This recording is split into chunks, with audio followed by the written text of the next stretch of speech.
Is the iPhone XR still worth buying?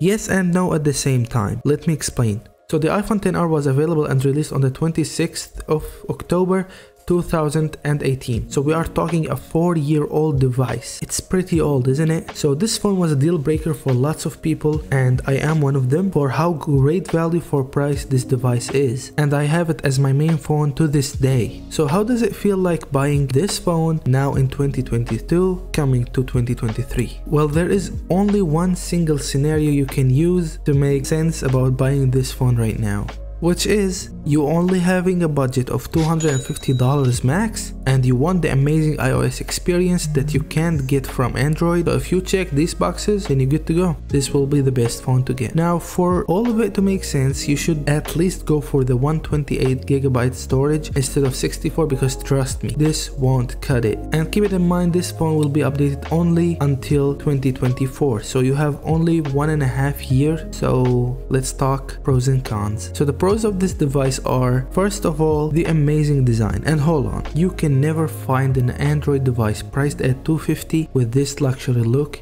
and a glass back. This is the first one, and you've got a nice set of colors to choose from. My favorite is white, that's for sure, and it's still up to date and will be updated next year as well. And you've got, yes, it's only one camera, but the pics out of this thing is something else. Really high quality pics. Also, the A12 chip. It is still to this day a powerful and efficient chip that can handle everything you want to do day-to-day basis. And even though I'm using my phone, it has been with me for 2 years now, still working just fine. The cons of this device are a lot, but they may not affect all the people, so let's go through them. The first one is the quality of the screen, and hear me out. It is, yes, less than 1080p, but for the size of this phone and the colors of the screen, you won't notice it. The quality is great, and I have not complained about it since I got the phone. Second one, and this really annoys me personally, is the battery life. The battery on this phone is not the best, and I'm pretty sure if you are